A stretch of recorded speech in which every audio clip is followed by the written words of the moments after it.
नमस्कार बच्चों। तो आज हम विज्ञान भाग 1 में पार्ट 1 का जो आगे का घटक है उसके बारे में देखेंगे। तो देखिए फिर क्या बताया गया था। गति के नियम पार्ट से हम आगे देख रहे थे। उसमें हमने देखा संतुलित और असंतुलित बल तक हम पहुँचे थे। तो संतुलित और असंतुलित बल आप क्या होता है पहले उसके बारे में पता लगाएंगे। संतुलित बल और असंतुलित बल।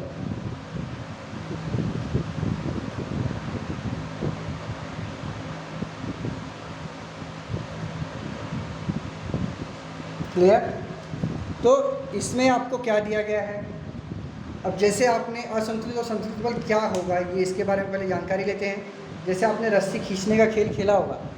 10-5 लोग इस साइड से रस्सी खींचते हैं, 10-5 लोग उस साइड से रस्सी खींचते हैं। क्लियर? जैसे ये आदमी हो गए, है ना, ये यहाँ से रस्सी खींच रहे हैं, फिर एक और आदमी है वो यहाँ से खींच रहा है, फिर और एक आदमी यहाँ से खींच रहा है। ओके, तो यहाँ से भी ये बीच में है और यहाँ से भी कुछ आदमी रस्सी खींच रहे हैं। ओके, तो अगर इन सभी आदमियों का जो बल होगा वो समान होगा तो यह रस्सी कहीं नहीं जाएगी। लेकिन अगर इनमें से जैसे यहाँ के आदमियों का बल ज़्यादा होगा, यहाँ के आदमियों का बल कम होगा, तो वो रस्सी इस तरफ खींची जाएगी। ये खेल हम नॉर्मली खेले हैं। ओके, तो आपने रस्सी खींचने का खेल खेला होगा।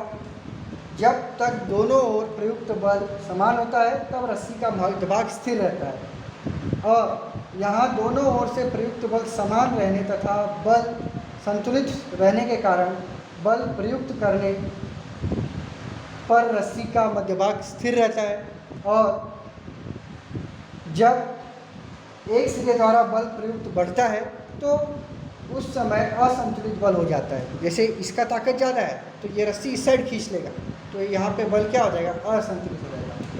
तो इसकी परिभाषा देखते हैं हम। यदि किसी पिंड पर कोई बाह्य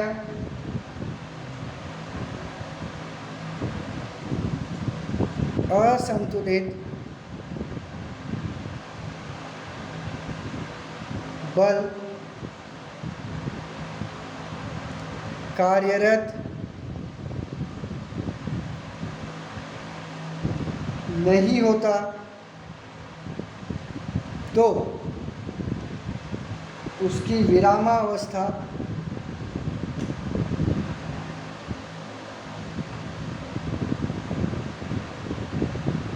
अथवा सरल रेखा में एक समान गति में सातत्य होता है।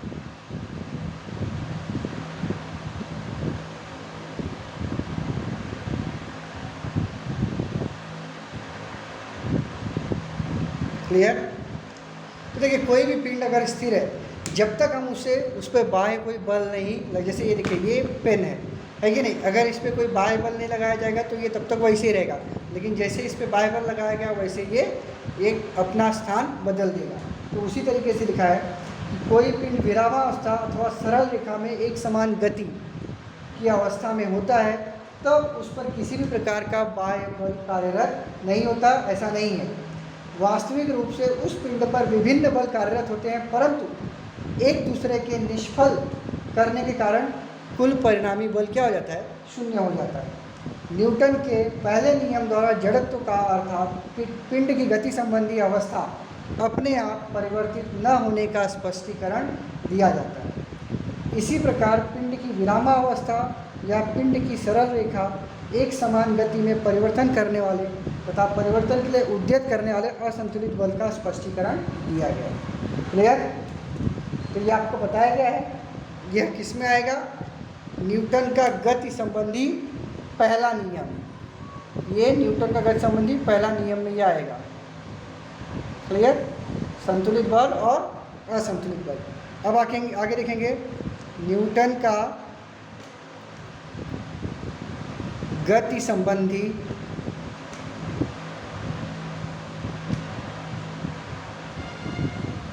दूसरा नियम। इसके अंतर्गत क्या आता है? संवेग, जिसे हम लोग किससे दर्शाते हैं? P से दर्शाते हैं। तो संवेग होता क्या है? पिंड के वेग और द्रव्यमान के गुणनफल को हम लोग क्या कहते हैं? संवेग कहते हैं। मतलब किसी भी पिंड का कुछ न कुछ द्रव्यमान होता है और पिंड को अगर हम लोग फेंकेंगे तो उसका कुछ न कुछ वेग होता है।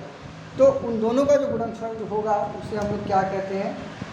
संवेग कहते हैं। तो पिंड का द्रव्यमान m तथा उसका वेग v है क्या नहीं?